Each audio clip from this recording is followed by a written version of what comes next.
कौन कौन से दिए थे? एक बच्चे को तो IPL वाला दिया था, इंडिविजुअल लर्निंग प्रोग्राम, एक को कोऑपरेटिव लर्निंग वाला दिया था, शायद प्रीति को सबसे बड़ा दिया था मैंने, सहयोगी समर्थित अधिगम। Yes ma'am. इसको इंग्लिश में क्या बोल रहे हैं? एक मिनट, आगे दिया मिलेगा क्या बोलते हैं। ठीक है, कोऑपरेटिव लर्निंग या फिर पीयर सपोर्टिव लर्निंग कह सकते हैं हम उसको, बोलते हैं हिंदी में सहयोगी समर्थित अधिगम। तो ये हमारी पेपर 3 में चैप्टर फर्स्ट है, जो टॉपिक है वो 1.2 का है, क्वेश्चन नंबर 5 है। हमें 1 minute.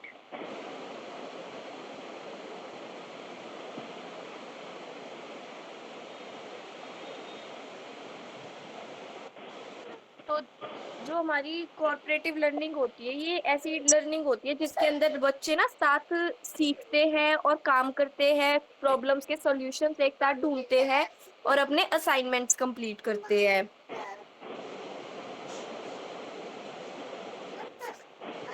The need of cooperative learning is increasing day by day. जो कोऑपरेटिव लर्निंग की जो नीड है ना, वो दिन पे दिन हमारी बढ़ती जा रही है, क्योंकि ये ना स्टूडेंट्स को अलाउ करता है, सारे तरह के स्टूडेंट्स को अलाउ करता है साथ में काम करने के लिए। जैसे कोई डिसेबल बच्चा जिस किसको कुछ प्रॉब्लम हो, तो उनका एक अलग ग्रुप बना दिया जाएगा, फिर वो बच्चे आपस में डिस्कशन करेंगे, उनका कॉन्फिडेंस भी इंक्रीज होगा।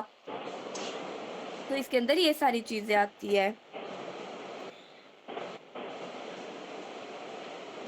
मे एंड डॉग, ये दोनों साइकोलॉजिस्ट थे इन 1937, found that people who cooperate and work together to achieve shared goal were more successful in attaining outcomes than those who strive in individually to complete the same goals। देखो, जो ये psychologist थे ना, इन्होंने बहुत बताया था 1937 में कि जो बच्चे हैं जो साथ में कोऑपरेट कर काम करते हैं ना, वो ज्यादा जल्दी अचीव अपने गोल्स करते हैं, जो कि जो दूसरे बच्चे हैं जो इंडिविजुअल काम करते हैं, उनसे ज्यादा जल्दी सीखते हैं। ठीक है। तो सहयोगी समर्थित अधिगम वह शिक्षण पद्धति है जिसमें विद्यार्थी एक दूसरे की सहायता करके सीखते हैं। इसमें शिक्षक फॉर केवल एग्जाम्पल, मार्गदर्शक। एक एग्जाम्पल, हमारी प्रैक्टिकल फाइल बनानी दे रखी है PhD में, मतलब अलग अलग सॉफ्टवेयर की है। ये ना एक ऐसी वो शिक्षक पद्धति होती है जिसमें जो टीचर होता है ना, वो केवल एक मार्गदर्शक यानी गाइड की भूमिका निभाता है, और जो स्टूडेंट्स होते हैं ना, वो मिलके काम करते हैं। तो जो ये पद्धति है, जो ये सहयोगी समर्थित अधिगम है, ये समावेशी शिक्षा यानी इंक्लूसिव एजुकेशन में ज्यादा उपयोगी मानी जाती है। जैसे कि हम एग्जांपल से देखते हैं, जो राहुल है ना, वो इंग्लिश में वीक होता है और पढ़ने से ना, रीड करने से डरता है। तो टीचर ने ना उसको एक और स्टूडेंट के साथ पेयर कर दिया, तो वो उसको ना सिखाता था, मतलब डिफिकल्ट वर्ड्स रीड करना सिखाता था, उसको अपने साथ बैठ के रीडिंग करवाता था, तो उसको ना अच्छी तरीके से रीडिंग करनी आ गई थी, फिर वो क्लास में कॉन्फिडेंटली रीड करने लग गया था। तो अब हम आते हैं सहयोगी समर्थित अधिगम की प्रक्रिया। तो इसके ना 3 प्रोसेस होते हैं। जैसे कि पहला प्रोसेस होता है इसका देखकर करने की प्रक्रिया, यानी लर्निंग बाय ऑब्जर्वेशन या फिर मॉडलिंग कह सकते हैं। जैसे टीचर ब्लैक बोर्ड पे मैथ्स का क्वेश्चन सॉल्व करती है, फिर उसी टाइप से स्टूडेंट्स करते हैं। ठीक है। तो इस मेथड में क्या होता है, जो स्टूडेंट्स या फिर लर्नर होते हैं ना, वो पहले टीचर को देखते हैं, ये दूसरे स्टूडेंट्स को कोई काम करते हुए देखते हैं, और फिर खुद ट्राई करते हैं। तो इससे क्या होता है, ऑब्जर्वेशन हेल्प्स लर्निंग क्विकली। जो ऑब्जर्वेशन होती है ना बच्चे की, वो उसको सीखने में ज्यादा हेल्प करती है। जो इसकी सेकंड प्रोसेस है, वो है परीक्षण शिक्षण परीक्षण प्रक्रिया, यानी टेस्ट टीच टेस्ट प्रोसेस। इसमें ना पहले स्टूडेंट को टेस्ट किया जाता है, फिर उसको पढ़ाया जाता है, उसको देखा जाता है कि इसमें भाई कहाँ पे इसको दिक्कत आ रही है, इसको क्या समझ नहीं आया बच्चे को, फिर वहां पे उसको दोबारा पढ़ाया जाता है, और उसके बाद फाइनली टेस्ट करके देखा जाता है कि इस बच्चे ने कितना इम्प्रूव किया है। तो जो ये हमारा जो पॉइंट है ना, टेस्ट प्रोसेस, इसके भी 3 स्टेप्स है। पहला इसका जो स्टेप होता है वो होता है परीक्षण, यानी पहले टेस्ट होगा, फिर टीचिंग होगी यानी शिक्षण होगा, और उसके बाद दोबारा रीटेस्ट होगा यानी दोबारा परीक्षण होगा। जैसे ना एक स्टूडेंट से पहले टेबल्स पूछे, तो वो अटकने लगा, उसको ना 9 की टेबल नहीं आ रही थी, वो बीच में अटकने लग रहा था, तो फिर उसको टीचर ने दोबारा पढ़ाया, उसको दोबारा लर्न करवाया, और उसके बाद फिर दोबारा जब उसका टेस्ट लिया तो उस बच्चे ने इम्प्रूव किया और उसको सारी टेबल्स याद हो गई। इसका जो थर्ड प्रोसेस है वो है समूह शिक्षण प्रक्रिया यानी ग्रुप टीचिंग प्रोसेस। इसको हम युगम शिक्षण प्रक्रिया भी बोलते हैं। और इसको हम दूसरा नाम है इसका पेयर टीचिंग प्रोसेस। तो pair teaching process is a method in which two students learn together. One student act as a tutor while other act as a learner. Later they may change exchange roles.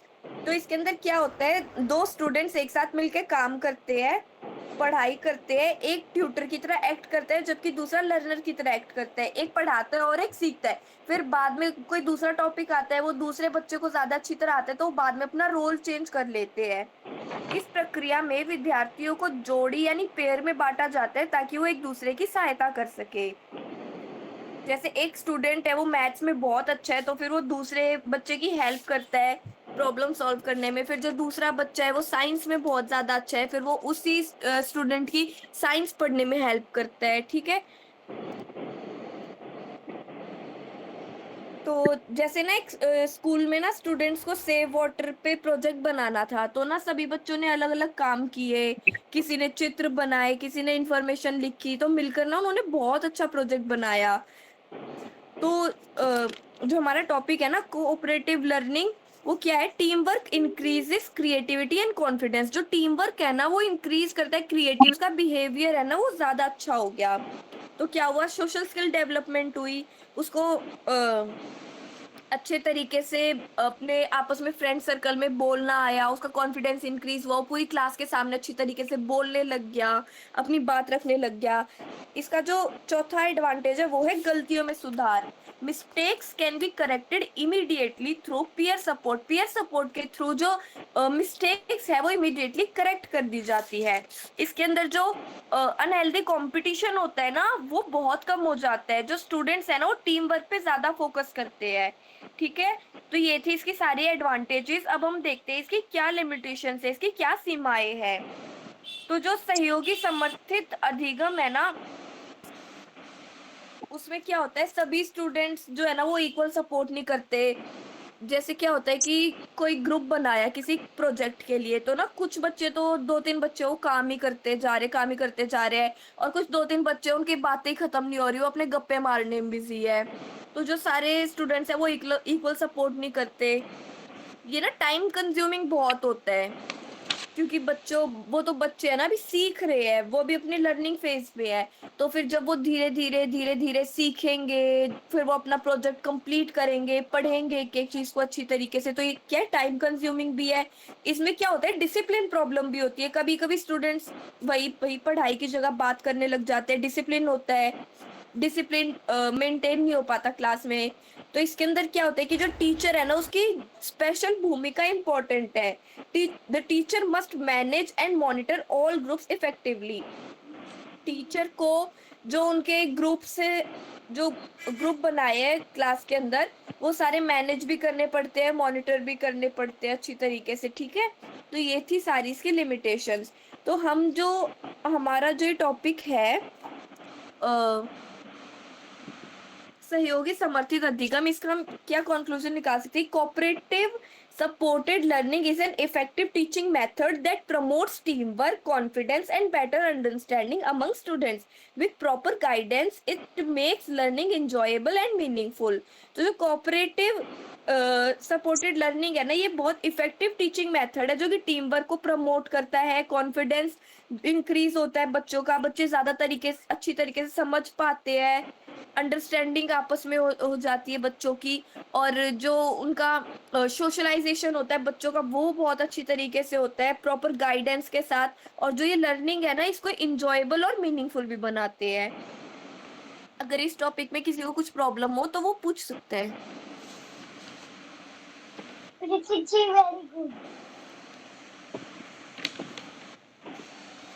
Very good बेटे, बिल्कुल clear है। नासिया अपना mic off कर लो बेटे।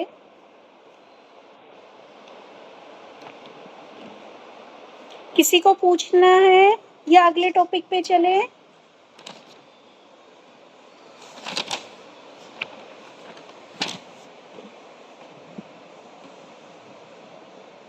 चलो बेटा, IPL का topic किसको दिया था? खुशी को? यस स्वाति? Yes ma'am. हाँ जी बेटा, बताइए। फ्री हो ना? यस मैम, बस 1 मिनट में नीचे चले जाओ। ठीक है मैम।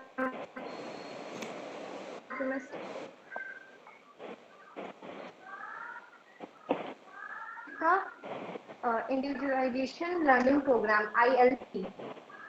तो ये एक ऐसा टीचिंग प्रोग्राम है जिसमें मतलब टीचर की अप्रोच ये रहती है कि जो भी स्टूडेंट्स हैं, हर एक स्टूडेंट, उनकी नीड्स क्या है, उनकी एबिलिटीज क्या है, इंटरेस्ट, उनकी लर्निंग स्पीड क्या है, उनके गोल्स के अकॉर्डिंग उन पे वर्क किया जाता है।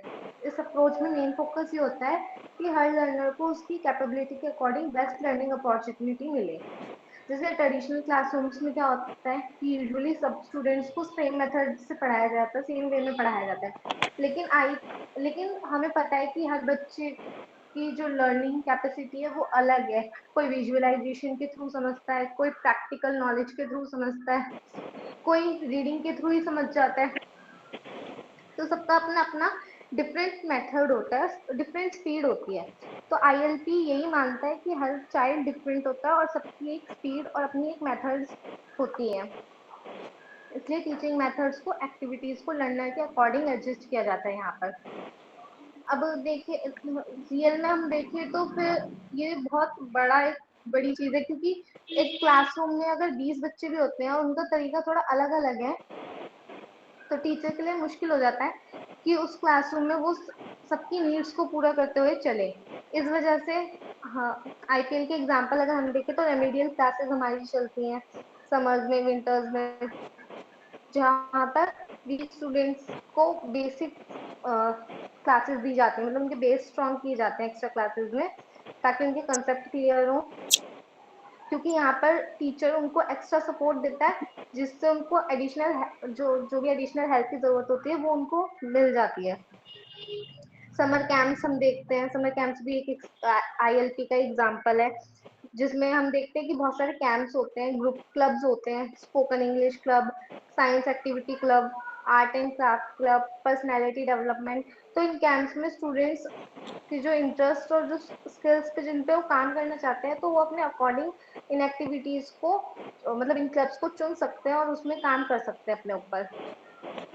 फिर एक्स्ट्रा क्लासेस हम देखते हैं एग्जाम के टाइम्स पे भी ली जाती है, डाउट सेशंस होते हैं, तो उसमें भी स्टूडेंट्स टीचर्स का, जो टीचर होता है स्टूडेंट्स की इंडिविजुअली प्रॉब्लम सॉल्व करते हैं।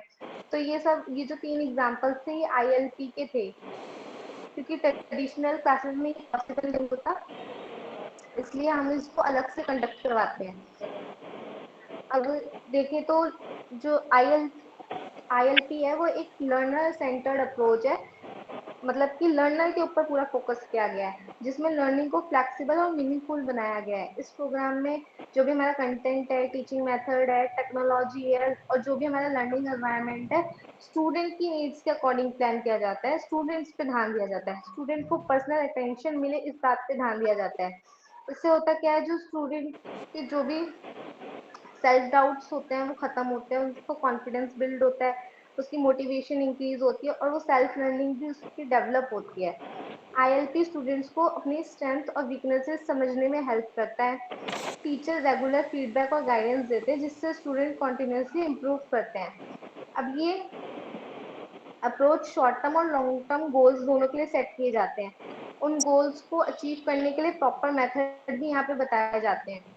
ये प्रोग्राम इंडिविजुअल डिफरेंसेस के बारे में हम पढ़ते आए हैं कि हर बच्चे की स्पीड अलग है, तो ILP यानी कि ये प्रोग्राम उसकी बहुत रिस्पेक्ट करता है और स्टूडेंट को अपनी अपनी पेस के अकॉर्डिंग ही सीखने का एक अच्छा मौका देता है।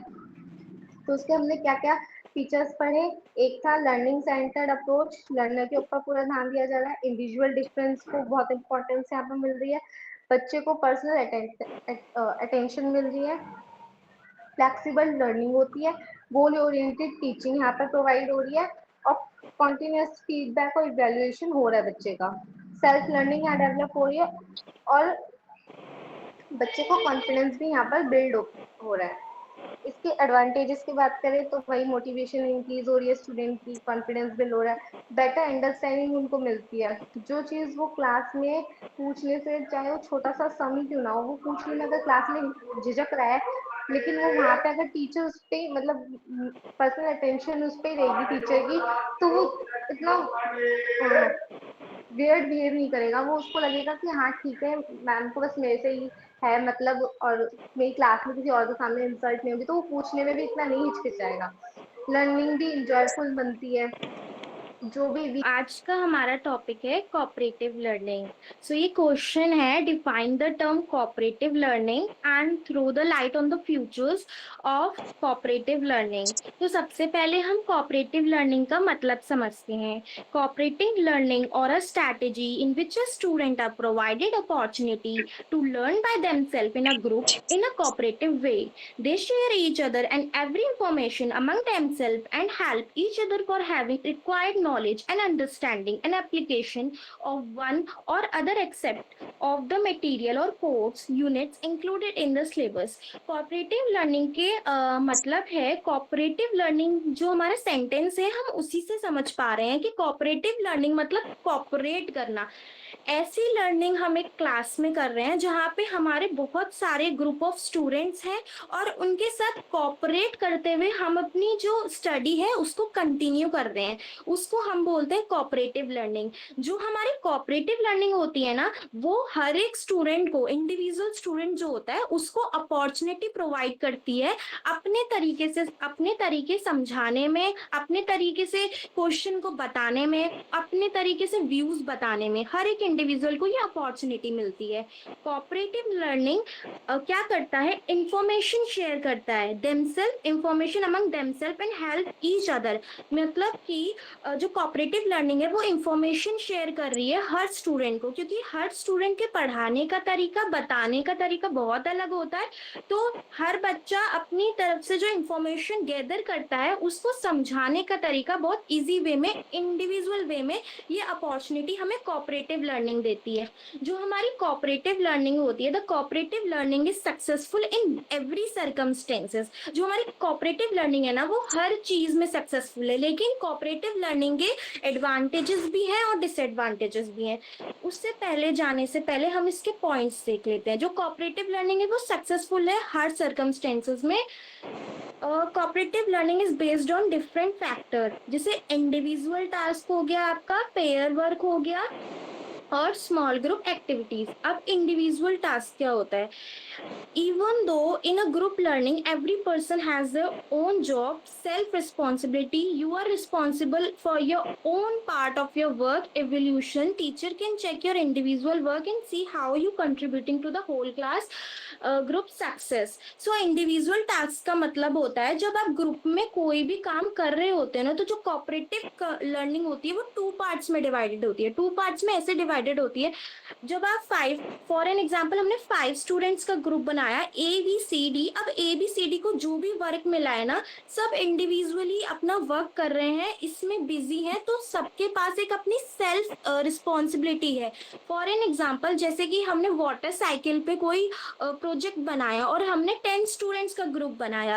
अब 10 स्टूडेंट्स में बहुत सारे स्टूडेंट्स जो होंगे, कुछ ग्लू, कुछ मतलब जो अरेंजमेंट्स है, कैसे वाटर साइकिल का प्रोजेक्ट बनेगा वो काम करेंगे, कुछ उसमें से डाटा कलेक्ट करने का काम करेंगे, कुछ उसमें से जो वाटर फ्लो की टेक्नोलॉजीज जो उसमें यूज होंगी, क्योंकि हमें एक प्रॉपर व्यू दिखाना है, तो वो यूज करेंगे। तो इसमें इंडिविजुअल टास्क में सबकी अपनी एक एक रिस्पॉन्सिबिलिटी होगी, और इससे जो टीचर्स होंगे, जो जिन टीचर्स ने हमें असाइन किया है वर्क, वो हमारी कैपेबिलिटीज को देख सकते हैं और काम, इससे हम सोशली भी होते हैं। नेक्स्ट आता है आपका पेयर वर्क। पेयर वर्क जो होता है, pair work is also a part of a cooperative learning and this the pair work means 2 persons are working for achieving learning aim. Pair work में क्या होता है, ये एक टीम वर्क होता है। अब यहाँ पे जो बोला गया है इस बुक में, इसमें कहा गया है 2-2 पर्सन वर्क। यहाँ पे 2-2 पर्सन ग्रुप होता है, तो ग्रुप में 2 पर्सन हम ले लेते हैं जो उस सब चीजों को असाइन करते हैं। जैसे कि क्लास में मॉनिटर ये टीचर हो गए, जैसे डिसिप्लिन हम चेक कर रहे हैं, बिल्कुल वैसे हम 2 स्टूडेंट्स को गैदर कर लेते हैं, वही सब कुछ देखते हैं और जानते हैं। तो पेयर वर्क इसके अंदर हम पॉजिटिव इंडिपेंडेंसी भी देखते हैं। मतलब कि पॉजिटिव इंडिपेंडेंसी का मतलब होता है कि जो पर्सन होता है, this means you and your partner rely on each other. If one person does well, it helps other person to succeed too. इस पेयर वर्क के अंदर मतलब जैसे कि 2 पर्सन हमने यहाँ पे लिए, तो एक पर्सन अगर ग्लू का अरेंजमेंट कर रहा है, सेकेंड पर्सन कॉटन को कैसे अरेंज करना है, मतलब जैसे वाटर साइकिल में हम क्या करते हैं, क्लाउड्स का वर्क भी होता है, वाटर भी होता है, फिर उसकी ब्लू लाइनिंग भी हम जब अरेंज करते हैं, कलर्स का काम होता है। तो हम सेकेंड पर्सन से, जो हमारा थर्ड पर्सन होता है, हम उससे सीखते हैं कि हम कैसे काम कर सकते हैं, जैसे कि हम फ्यूचर में भी उससे सीख सकें। लास्ट आता है आपके अंदर, इसके अंदर small group activities. Small group activities in cooperative learning skill is much difficult to achieve aims of learning because learning content academic not possible to give a impressive result. Every member of the group is in busy way. Small group activity में क्या होता है ना, छोटा सा group होता है जिसमें सारे बच्चे ना हर चीज पे ध्यान नहीं दे पाते, क्योंकि सारे बच्चे कोई ना कोई इंडिविजुअल काम में बिजी होते हैं। जैसे कि हम कोई भी टॉपिक तैयार करते हैं तो हमें उसका डाटा गैदर करना होता है। अब जैसे अब वाटर साइकिल का ही मैंने एग्जांपल लिया था, तो वाटर साइकिल में कलर्स में भी हम for an example water colours होते हैं, पेस्टल कलर्स होते हैं, आपके जो A B pencil, B pencil, जो शेड्स पेंसिल्स होती हैं, हम कैसे किसी भी प्रोजेक्ट को बहुत इनोवेटिव दिखा सकते हैं। मतलब जैसे हम अगर किसी भी चीज को देखें ना, तो हम उसे देखते ही रह जाए उस तरीके से। तो स्मॉल ग्रुप एक्टिविटीज में सब बिजी रहते हैं और अपने ही काम में काम करते रहते हैं, और ये एक बहुत स्मॉल ग्रुप भी एक बेटर लर्निंग है जिससे कि हम हर चीज अचीव कर सकते हैं। अब इसके अंदर आता है आपका फ्यूचर्स ऑफ कोऑपरेटिव लर्निंग। तो फ्यूचर्स ऑफ कोऑपरेटिव लर्निंग जो है ना आपके, वो टोटल इसमें 10 है। तो पहला फ्यूचर है आपका कोऑपरेटिव लर्निंग आइडियोलॉजी।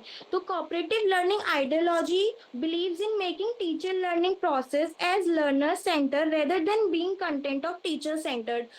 पहला पॉइंट आपका ये कहता है कि हमें अपनी जो लर्निंग, जो हम कोऑपरेटिव लर्निंग कर रहे हैं, वो हम टीचर सेंटर्ड ना रख के स्टूडेंट सेंटर्ड भी रखें, मतलब मिक्सअप रखे। मतलब टीचर्स हमें कुछ इस तरीके से पढ़ाए जो हमें समझ आ जाए और स्टूडेंट उसको गैदर कर सके। सेकेंड पॉइंट आता है आपका, it is based on social learning. Social learning का मतलब होता है ग्रुप में पढ़ना। मतलब कि it believes we learn better in the group setting rather than studying alone. Studying alone जो है ना आपका, वो एक डिसएडवांटेज भी आता है। सोशल लर्निंग के अंदर हम ये समझते हैं कि आप जब हम ग्रुप में काम करते हैं तो हम ज्यादा इफेक्टिवली काम कर सकते हैं। मतलब अगर जैसे हमें कोई चीज समझ नहीं आ रही है और हम अकेले बैठ के पढ़ रहे हैं, या फिर हम कोई नेट, इंटरनेट या फिर कोई भी अदर सोर्स का यूज कर रहे हैं, तो वो हमें एक ही पर्टिकुलर डाटा देगा। लेकिन अगर जब हम ग्रुप में बैठते हैं तो हमारे साथ बहुत सारे स्टूडेंट्स ज्वाइन होते हैं जो अपनी अदर गैदरिंग नॉलेज हमें शेयर करते हैं। ठीक है, तो फर्स्ट था आपका कोऑपरेटिव लर्निंग, जिसके अंदर आपकी स्टूडेंट सेंटर्ड अच्छे से उसमें 100% मतलब 100% तो नहीं, 200% लगाते हो और अच्छे से बाकी स्टूडेंट्स को उनकी कैपेबिलिटीज के अकॉर्डिंग कोशिश करते हो। अब लास्ट आता है आपका इसका demerit, demerits of cooperative learning. अब कोऑपरेटिव लर्निंग में डीमेरिट्स क्या हो सकते हैं? डीमेरिट्स मतलब आप सबसे ज्यादा बहुत ज्यादा टाइम कंज्यूमिंग है आपका कोऑपरेटिव लर्निंग। अब टाइम कंज्यूमिंग कैसे है? अब फॉर एन एग्जांपल आप ग्रुप में हो और ग्रुप में आप बहुत सारा काम कर रहे हो, तो जब आप इसमें बहुत सारा वर्क कर रहे हो तो आप बहुत ज्यादा टाइम भी ले रहे हो, तो इसमें आपको ना सेल्फ टाइम नहीं मिल पाता। सेकंड आता है it lays too much stress on social skill training and lesser on language acquisition. इसका मतलब ये है कि it lays too much stress, social skills पे आपका सबसे ज्यादा ध्यान चला जाता है और आप कोई भी जो लैंग्वेज को कर पाते हो उसको पर्टिकुलर टाइम नहीं दे पाते। मतलब कोई भी आप लैंग्वेज जब सीख रहे हो तो उस ट्रेनिंग स्किल में आप सबसे ज्यादा टाइम उसी टॉपिक को दे रहे हो, बाकी टॉपिक्स को नहीं दे पाते। लास्ट आता है आपका every learner is made accountable for his performance in the group but in practice the accountability is difficult to find it out. मतलब कि आप कोई भी काम जब करते हो, ये आपने फॉर एग्जांपल आप एक टॉपिक समझाया, आप अगर हम टॉपिक को छोटे छोटे पार्ट्स में नहीं डिवाइड करेंगे, या फिर कोई भी कंटेंट को हम छोटे छोटे पार्ट्स में नहीं डिवाइड डिवाइड करेंगे ग्रुप में, तो वो एक पर्सन के लिए बहुत ज्यादा हैवी लोड हो जाएगा करने के लिए। तो every learner is made accountable for his performance in the group. हर एक लर्नर अकाउंटेबल है अपनी परफॉर्मेंस को दिखाने के लिए ग्रुप में, प्रैक्टिस करने के लिए, बट वो खुद के लिए टाइम नहीं निकाल पाता। तो ये था आपका cooperative learning. Ma'am completed.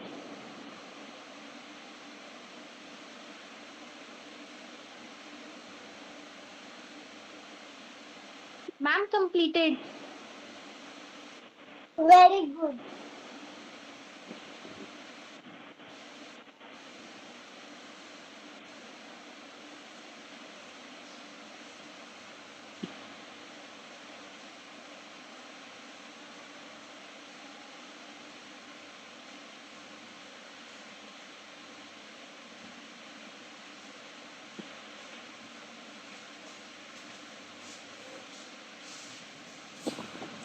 Clear बेटे? Very good. नाचिया आप ऑफ कर लीजिए अपना। चलिए, अब उसके बाद आता है हमारा प्लानिंग फॉर टीचिंग। ठीक है, सबसे पहले बात करेंगे what do you mean by plan teaching. And teaching के लिए आप जो प्लानिंग करते हो या फिर जो लेसन प्लान करते हो, तो उसमें किन किन बातों का आप ध्यान रखते हो। ठीक है, टीचिंग क्या होती है? टीचिंग प्लानिंग से भी प्राय उस स्ट्रैटेजी से है जो कोई टीचर अपने स्टूडेंट को टीचिंग करने के लिए बनाता है। ठीक है, सबसे पहले तो देखो टीचिंग होती क्या है।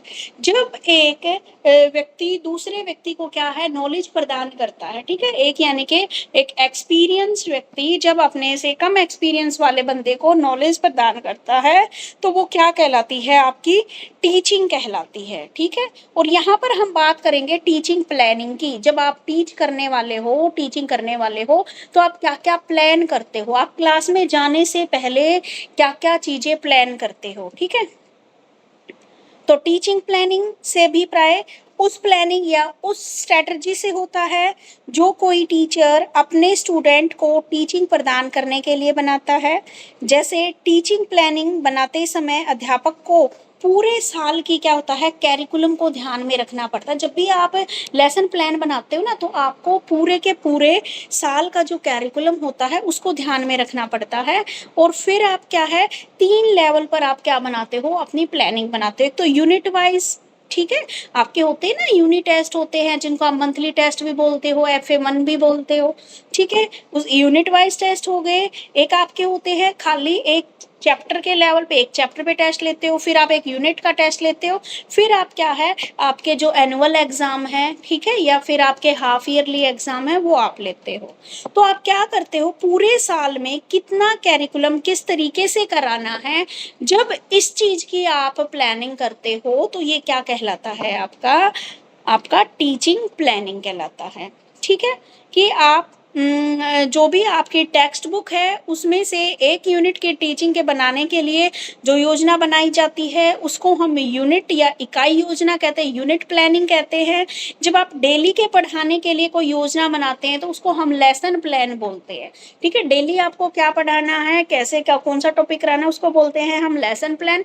जब आप पूरी एक यूनिट की आप प्लानिंग कर लेते हो कि इस यूनिट में मेरे को ऐसे ऐसे पढ़ाना है, तो वो क्या कहलाता है, आपका यूनिट प्लान कहलाता है। और जब आप पूरे साल का एक बार, यानी कि स्टार्टिंग में क्या किया जाता है, जितने भी स्कूल्स हैं पूरे साल का एक ही बार आपका बोर्ड भी क्या करता है, जब आपका सेशन स्टार्ट होता है तो पूरे साल का एक फ्रेमवर्क करके डाल देता है कि भाई इस मंथ में ये चैप्टर होंगे, इस मंथ में ये चैप्टर होंगे, स्पेशली जो गवर्नमेंट स्कूल हैं उनके लिए। ठीक है, तो वो जो बनता है उसको बोलते हैं हम एनुअल प्लानिंग, उसको बोलते हैं कि पूरे साल के दौरान हमें ये करना है। तो ये क्या कहलाता है, हमारा टीचिंग या जो आप बोलते हो टीचिंग प्लानिंग, इसको बोला गया है। यहाँ तक क्लियर है?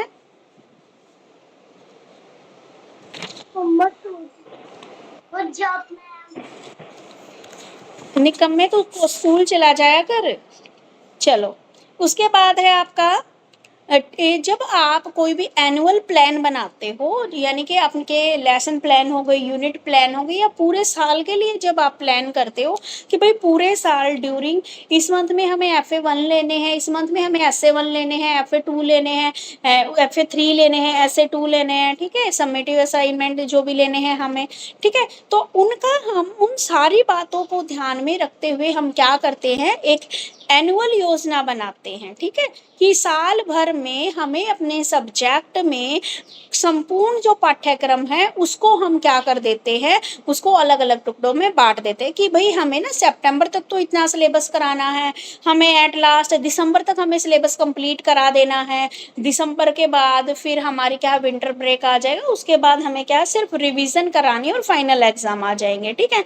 तो साल भर में संपूर्ण जो सिलेबस है उसकी परफॉर्मेंस को हम यहाँ पे लिखते हैं। उसके बाद समय समय पर जो भी होने वाली छुट्टियां हैं, परीक्षाएं हैं, एग्जाम है, उनको भी ध्यान में रखा जाता है और उसके अकॉर्डिंग भी तैयारी की जाती है। आगे टीचिंग के क्या ऑब्जेक्टिव हैं, टीचिंग लर्निंग हेतु हमारे क्या क्या सब्जेक्ट कंटेंट हैं, तो उनके बीच में संबंध स्थापित करना, ठीक है, यानी कि टीचिंग के ऑब्जेक्टिव क्या है और जो हम लर्निंग किस तरीके से करा रहे हैं, ये सारी बातों का ध्यान रखा जाता है। टीचिंग विधियों का पूर्व निर्धारण करना, शिक्षण सहायक सामग्री को सूची, यानी कि जो भी हमारे टीचिंग मेथड्स हैं उनको पहले से ही डिसाइड कर लेना कि भाई आज तो मुझे क्लास में लेक्चर मेथड से पढ़ाना है और आज मुझे अपनी क्लास में किससे पढ़ाना है, आज लेक्चर मेथड से पढ़ाना है, आज बच्चों को एक्टिविटी मेथड से पढ़ाना है, तो कौन से मेथड से हमें पढ़ाना है ये हमें पहले ही डिसाइड कर लेना है। उसके बाद बात आती है हमारी टीचिंग सहायक सामग्री, यानी कि जो भी हमारी टीचिंग लर्निंग मटेरियल हैं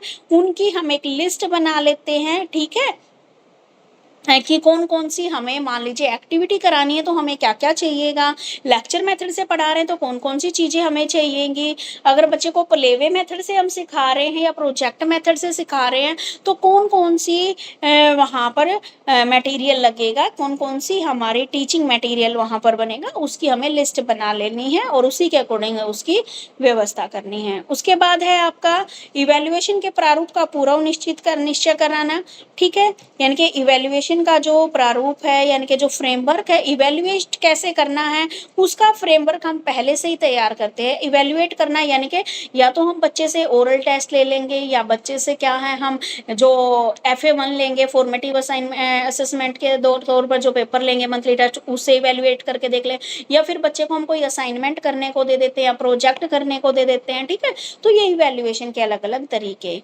उसके बाद क्या है, जो आपका क्वेश्चन पेपर है उसकी रूपरेखा, उसका फ्रेमवर्क का निर्धारण करना आदि। और फिर क्या है, जो हमारा पूरे साल में हमें एग्जाम भी लेने होते हैं तो एग्जाम भी पहले ही क्या करने होते हैं, टीचर को सेट करने होते हैं। तो ये क्या है आपकी प्लानिंग फॉर टीचिंग, यानी कि शिक्षण आपके टीचिंग प्लानिंग जिसको बोलते हैं। अब इसमें आएगी, ये तो थी आपकी एनुअल प्लानिंग करते हो आप, एक फिर आती है आपकी यूनिट प्लानिंग आ गई, फिर आपकी लेसन प्लानिंग। यूनिट प्लानिंग क्या होती है, जैसे आपकी एक यूनिट पढ़ते हो ना, एक यूनिट में 3-4 लेसन होते हैं तो उसके लिए यूनिट प्लानिंग बनाते हैं। लेसन प्लान यानी कि आज का जो चैप्टर पढ़ाना है उसमें मेरे को क्या क्या पढ़ाना है वो आपका किस में आता है, पाठ योजना में आता है। बेटा पाठ योजना के ऊपर क्वेश्चन 100% आएगा 8 नंबर में। अच्छी पाठ योजना की क्या क्या विशेषताएं हैं ये आप पढ़ोगे, ठीक है। अब देखते हैं हम यूनिट प्लानिंग। यूनिट प्लानिंग का मतलब क्या होता है, जब आप इसमें बताया गया है योजना डिफरेंट रूप देखते हैं हम। यूनिट प्लानिंग एक ऐसी लेसन प्लान की योजना मानी जाती है जिसमें अध्यापक के बाद दूसरा बिना सोचे विचारे अपने अध्यापन में प्रयुक्त कर सके, यानी कि जिसमें टीचर क्या करता है अपनी एक यूनिट, यानी कि सप्ताह भर का काम लगा लो, आपकी एक यूनिट में 3-4 चैप्टर है तो एक सप्ताह के अंदर वो कंप्लीट हो जाएंगे। तो बिना सोचे विचारे अध्यापन ना करना पड़े, इसलिए क्या बिना सोचे विचारे आराम से वह अध्यापन करे, वो पूरे हफ्ते की एक ही बार क्या है अपनी प्लान कर लेता है, उसी को क्या बोला जाता है बेटा, यूनिट प्लानिंग बोला जाता है। यानी कि यूनिट प्लानिंग मटेरियल को संगठित करने का वो साधन है जिसमें महत्वपूर्ण विषय वस्तु का उपयोग किया जाता है, जिससे छात्रों को मानसिक व भौतिक रूप से लिखने की प्रवृत्तियों को सक्रिय भाग दिलाया जाता है, जिससे उनके व्यवहार को उस सीमा तक मैच्योर किया जा सके, परिवर्तित किया जा सके कि नई समस्याओं और परिस्थितियों को प्रभावपूर्ण ढंग से सामना कर सके। यानी कि यूनिट शिक्षण सामग्री को संगठित करना। अब इसने बोला गया है कि जो यूनिट प्लानिंग तो आपको समझ में आ गई कि यूनिट प्लानिंग में क्या बताया गया है कि आप हफ्ते भर की एक बार पढ़ क्या क्या आपको क्लास में पढ़ाना उसकी प्लानिंग कर लेते हो, ठीक है, ये यूनिट प्लानिंग कहलाता है। ठीक है, तो इकाई का अर्थ होता है एक उद्देश्यपूर्ण सीखने का अनुभव कहलाएगा। इसमें क्या देखो इन्होंने ना उलझ पुलझ कर दिया कुछ। जेरोलिमेक ये बोलते हैं कि जो यूनिट टीचिंग मटेरियल है वो साधन होते हैं जिसमें आपकी वो एक तो था यूनिट प्लानिंग, एक इसने बोला यूनिट टीचिंग मटेरियल कि यूनिट प्लानिंग आप जब कर ली, आपने यूनिट प्लानिंग तो कर ली भाई, मेरे को एक हफ्ते में ये काम मेरे को खत्म कराना है, ठीक है, कि मेरे को ये यूनिट इस हफ्ते कंप्लीट करानी, इसमें चाहे जितने चैप्टर है जितने टॉपिक हैं। तो इसमें इसने बोला है कि एक यूनिट की जो आपकी टीचिंग मटेरियल भी होता है जिसमें आप ये वो सारे साधन होते हैं जिसमें आपकी क्या होती है, एक तो टेक्स्ट बुक होती है और दूसरा क्या है, छात्रों को हम क्या है मेंटली तौर से या फिजिकली तौर से अपनी मेरी क्लास में वो प्रेजेंट रहे और उनके बिहेवियर में क्या है परिवर्तन मैं कर सकूं। ठीक है, तो ऐसे ऐसे फैक्टर्स का या ऐसे ऐसे रिसोर्स का मुझे प्रयोग करना है ताकि मैं एक्टिवली पार्टिसिपेट करा सकूं अपनी क्लास में अपने बच्चों को, कि उनका ध्यान कहीं और ना भटके, ये वाली बात इसमें आती। तो यूनिट टीचिंग मटेरियल का मतलब वो सारे साधन जो एक बच्चे को क्लासरूम में एक्टिवली पार्टिसिपेट कराने में हेल्प करते हैं और बच्चे की जो प्रॉब्लम्स हैं और जो सिचुएशंस हैं उनका प्रभावपूर्ण ढंग से सामना कराने में हेल्प करते हैं। अगर हम सीधे सीधे अगर सिंपल वर्ड में देखा जाए तो इसमें क्या होता है, यूनिट प्लानिंग में जो कैरिकुलम है उसमें कोई योजनाबद्ध अंग यानी कि कोई प्लान्ड कोई खंड नहीं होता है, इसमें एक विचार नियम या कोई तथ्य होता है जिसमें हम समस्त अपनी जो टीचिंग सामग्री है उसको ऐड करते हैं, हमें क्या पढ़ाना है, कैसे करना है, ये सारी चीजें होती है, किस तरीके से योग्यता के साथ स्किल्डफुल और इमोशनल ऑब्जेक्टिव की पूर्ति के लिए हम क्या कर रहे हैं, अपनी पाठ योजना बना रहे हैं। इकाई इसको हम क्या है खाली इकाई कहना उपयुक्त नहीं होगा क्योंकि इसमें हम जो भी हमारे टेक्स्ट बुक है उसमें जो भी हमें पढ़ रहे हैं उसमें खाली एक चैप्टर नहीं 2-3 चैप्टर कई सारे चैप्टर इसमें होते हैं, तो इकाई नाम से संबोधित करना दोषपूर्ण है यहाँ पर। ठीक है, तो यहाँ पर ये बात ध्यान देने योग्य है कि जब भी हम कोई लेसन प्लान करते हैं तो उसमें हमारी जो टेक्स्ट बुक होती है वो क्या होती है, बेस्ड होती है। ठीक है, टेक्स्ट बुक हमारी जो यूनिट प्लान होती है टेक्स्ट बुक बेस्ड होती है क्योंकि आप अपनी टेक्स्ट बुक में सबसे पहले सिलेबस को ही देखते हो और ये देखते हो मेरी इस यूनिट में क्या क्या चीजें इसमें आई हैं उसी आधार पर आप प्लान करते हो मुझे कौन से टॉपिक से है, मुझे कौन से मेथड से पढ़ाना है, कौन कौन सी मुझे टीचिंग मटेरियल की आवश्यकता पड़ेगी, कौन कौन से टूल्स का मैं यूज़ करूँगी मेरी क्लास में ताकि मैं बच्चे को इजीली क्या है अंडरस्टैंड करा पाऊँ। ठीक है, तो ये बताया गया है आपका किसके बारे में, एक यूनिट प्लानिंग के बारे में। इसकी क्या क्या विशेषताएं होती है भाई यूनिट प्लानिंग, किसी उद्देश्य के लिए क्रियाकलापों का विवेकपूर्ण संगठन करना, आवश्यक पाठ्यपुस्तक का, इसमें बताया गया है अपने ऑब्जेक्टिव्स को अचीव करने के लिए बच्चों से एक्टिविटी कराना,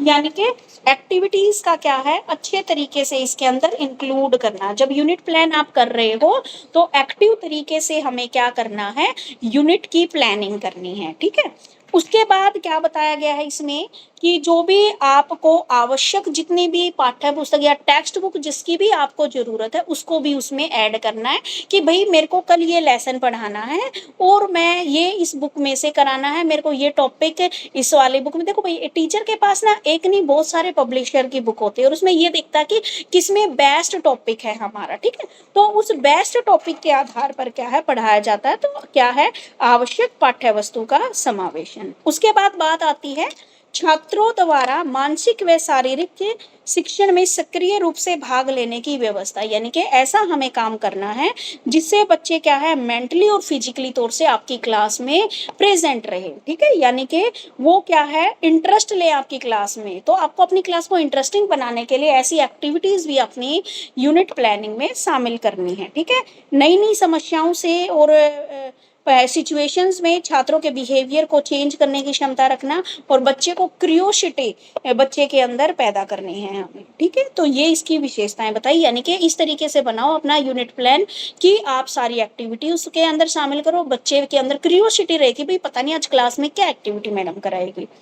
अब है प्रकार कितने टाइप के होते हैं भाई, इसने बताया है क्रियाविधि, इकाई, teaching unit, problem solving unit, resource unit, text book unit, उसके बाद क्या है आपकी स्टडी यूनिट, छात्र कम इकाई, ये क्या है, ठीक है, स्टूडेंट जो काम करते हैं वो वाली, और इसके क्या क्या वो हैं। लाइट भाग गई भाई, ठीक है। तो टाइप क्या क्या बताए गए हैं आपके, सबसे पहले तो एक्टिविटी यूनिट, इसमें बच्चे के इसमें क्या है क्रिया प्रदान होती है, इसमें एक्टिविटी कराई जाती है, नियमों को सिखाया जाता है, बच्चों को निष्कर्ष पे पहुंचना सिखाया जाता है, यानी कि इसमें मेन तो इवेल्युएशन करना सिखाया जाता है। दूसरा है आपका टीचिंग यूनिट, इसमें किसी समस्या को किसी उद्देश्य पर आधारित यूनिट हमें क्या है यूनिट शिक्षण इकाई कहलाती है। इसमें क्रू विज्ञान एक प्रकार के विशिष्ट, इसमें क्या भाई हमारे जो लक्ष्य आधारित हमारा ऑब्जेक्टिव ये है, तो अपने ऑब्जेक्टिव्स को बेस मानकर हम क्या बनाते हैं प्लान बनाते हैं। एक होती है हमारी समस्या केंद्रित, यानी कि हमारे क्लास में ये प्रॉब्लम आ रही है तो मेन तो हम इसी के लिए पहले प्लान बनाएंगे कि पहले तो इस प्रॉब्लम से कैसे छुटकारा मिले।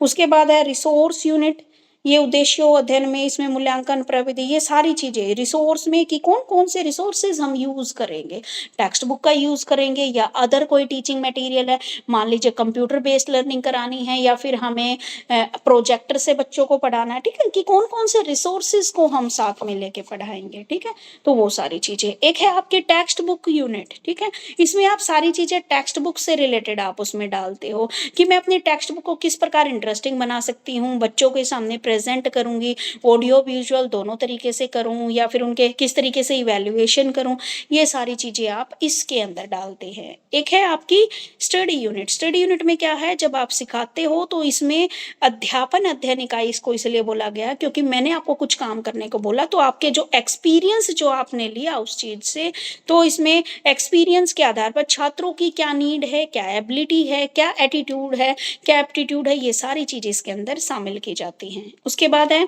छात्र कर्म इकाई, इसमें शिक्षा का उद्देश्य समाज को अच्छे ढंग से क्षमता उत्पन्न करना है ताकि एक छात्र को हमें ऐसे बनाना है कि वर्तमान में अगर उसके सामने कोई प्रॉब्लम भी आ जाए तो वह इजीली उस प्रॉब्लम को सॉल्व कर सके। तो ये बताया इन्होंने टाइप ऑफ यूनिट फॉर्मेशन। उसके बाद आप क्या क्या स्टेप फॉलो करोगे यूनिट प्लान बनाने में, सबसे पहले तो आप अपनी क्लास को चूज करोगे कि भाई आपको फर्स्ट क्लास का बना रहे हो, 10th का बना रहे हो, 9th का बना रहे हो, ठीक है, किस चीज का। मान लो एक टीचर ये तो है नहीं है कि क्लास को पढ़ाता है, आपका मान लीजिए आप टीजीटी पे हो तो आपका 8th क्लास में भी पीरियड लगता है, आपका 7th में भी लगता है, आपका 6th में भी लगता है, 9th में भी लगता है, 10th में भी लगता है, ठीक है। तो सबसे पहले आपको क्लास को चुनना है, फिर आपको सब्जेक्ट को चुनना है, ठीक है, 2 काम हो गए।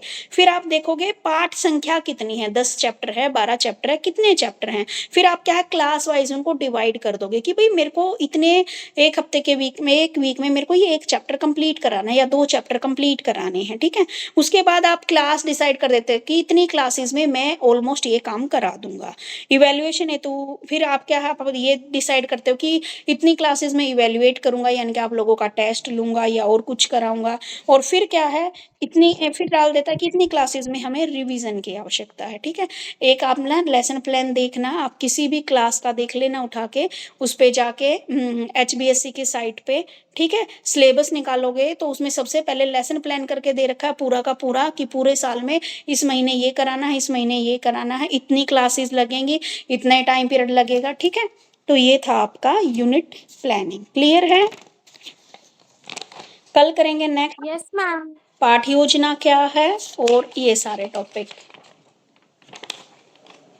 मैम हाँ जी,